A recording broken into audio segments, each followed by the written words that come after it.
C'est pas Saint-Jacques-de-Compostelle? Si, il a joué à Compostelle et qui était arrivé en première division, la Société Générale, qui n'était pas maintenu, mais je pense qu'après il était parti à Vigo. Et Peter Luxin après? Oui, Luxin, bien sûr. Ah, bien fait encore, il est bien sorti ce ballon de la part des joueurs du Celta.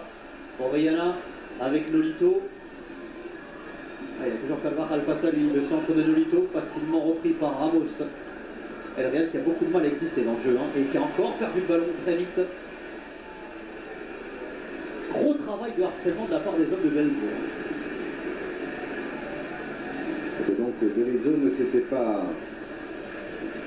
n'avait pas menti dans ses déclarations d'avant-match. Son équipe joue vraiment comme elle sait le faire, un jeu à base de pressing.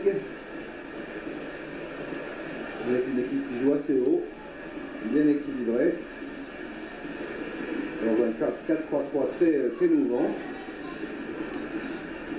Une équipe quand même assez disciplinée. Ouais, même si le ballon a été perdu par Cabral. Allez, le Real qui va faire tourner un petit peu, ça faisait longtemps qu'on ne les voyait pas avant la possession de balle, qui a basculé en faveur du Celta. 55% maintenant pour les hommes de Berizzo. Et c'est vrai que ça se ressent dans cette seconde période. Ouais, ça se dit, c'est un peu normal. Au score, c'est quand même le Real qui mène, donc c'est au Celta de faire le jeu, mais on a connu le Real Madrid plus sûr de lui. Oh, il est très bon ce ballon pour Chicharito. Voilà. Oh, et c'est cruel pour le Celta, et Chicharito qui inscrit un doublé au moment où le Celta était bien dans ce match.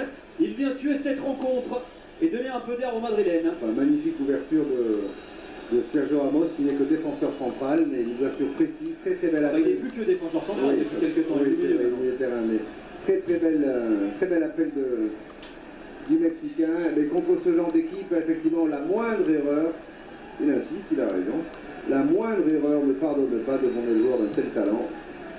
Et ben ça fait 6 buts en championnat pour Chicharito. Il ne faut pas 36 occasions pour marquer quand même. Non, merci, croqué pas mal sur les derniers matchs. Oui, mais pour une bonne raison quand même, c'est qu'il manquait peut-être de rythme. Il est magnifique. Il manquait peut-être de rythme et d'automatisme avec ses équipiers. Bon ballon de l'extérieur dans la course, contrôle en porte-manteau, il n'est pas très net, mais enfin c'est suffisant. Il a fait un très bon match, Chicharito quand même. Ah ben ouais.